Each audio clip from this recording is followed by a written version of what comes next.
এই দৃশ্য যুদ্ধ কবলিত কোনো দেশের নয়, এটি যুক্তরাষ্ট্রের ক্যালিফোর্নিয়ার লস অ্যাঞ্জেলেস। গেল 2 দিনে এই শহর পরিণত হয়েছে জ্বালাও পোড়াবের শহরে।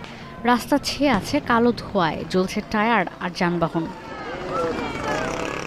পরিস্থিতি এতটাই বেগতিক পর্যায়ে চলে গেছে যে তার নিয়ন্ত্রণে 2000 জাতীয় নিরাপত্তা কর্মী মোতায়েন করতে হয়েছে ডোনাল্ড ট্রাম্পকে।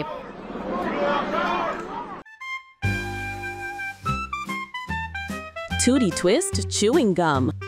ক্ষমতায় এসেই ট্রাম্পের অভিবাসন বিরোধী অভিযান মেনে নিতে পারেননি যুক্তরাষ্ট্রে বসবাসরত অভিবাসীরা। যুক্তরাষ্ট্রের ইমিগ্রেশন অ্যান্ড কাস্টমস এনফোর্সমেন্ট আর সরকারি কর্মীদের বিরোধিতা করেই রাজপথে নেমেছেন তারা। এ সময় সরকারি একটি ভবন ঘিরে ধরেন 1000-এর বেশি বিক্ষোভকারী। পুলিশ আর সরকারি অভিবাসন কর্মকর্তাদের সঙ্গে তাদের ব্যাপক সংঘর্ষ হয়। পরিস্থিতি নিয়ন্ত্রণে টিয়ার শেল আর সাউন্ড গ্রেনেড ছোড়ে পুলিশ। এতে আহত হন এক বিক্ষোভকারী।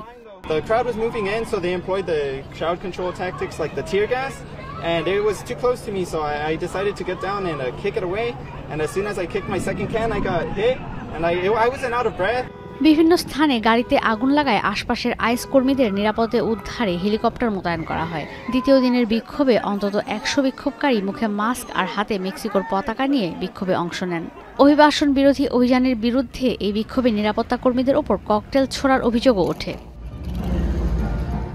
লস অ্যাঞ্জেলেস প্রশাসনের পরিসংখ্যান অনুযায়ী হিস্প্যানিক আর বিদেশি বংশোদ্ভূত মার্কিন নাগরিকদের সংখ্যা বেশি থাকায় বরাবরই তারা রিপাবলিকান প্রেসিডেন্ট ডোনাল্ড ট্রাম্প পরিচালিত হোয়াইট হাউসের বিরুদ্ধে, এমনকি বিরোধিতা করছেন অভিবাসন বিরোধী অভিযানেরও।